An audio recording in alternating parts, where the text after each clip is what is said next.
people that Forrest will be meeting with on the day that he knows, because Jack has informed him the night before, if you're to believe that story, as presented in the McCracken trial with Discovery, that he's formally and specifically invited Matt to be at his home.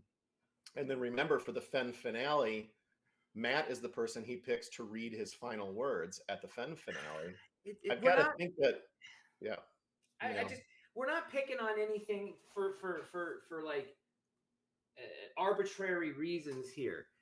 This is a man, Forrest Fenn, who understands the power of statements, and sometimes words are worth 1,000 pictures, as he said in the back of his San Lazaro book about a poem that his father gave to him that was signed anonymous. And he said, sometimes words are worth 1,000 pictures, as the reverse.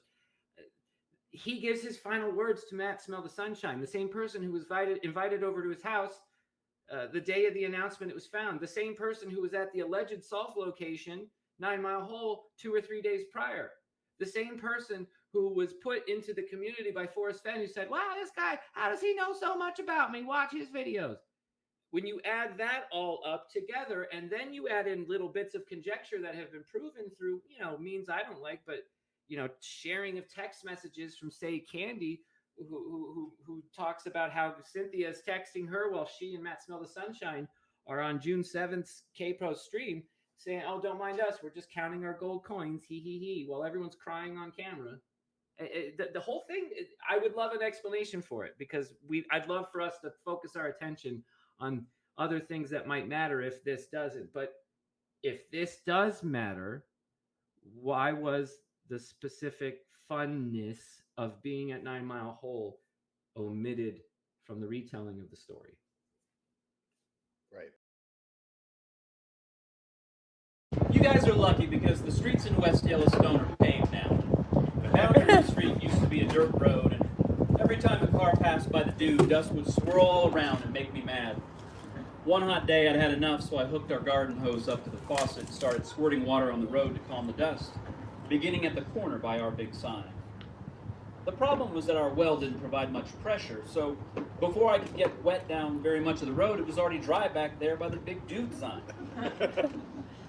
Ellert Koski saw what I was doing, so he started speeding by, back and forth, causing giant swirls. I tried to squirt his car as he sped by, but that didn't work very well.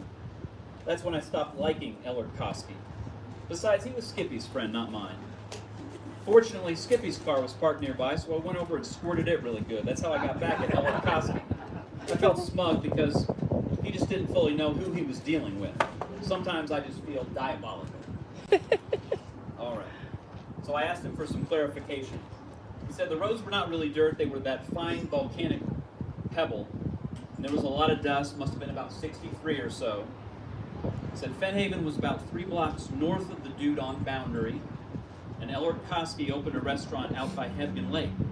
Except you had to buy the fixings from him, cook the meal yourself. It didn't work out very well.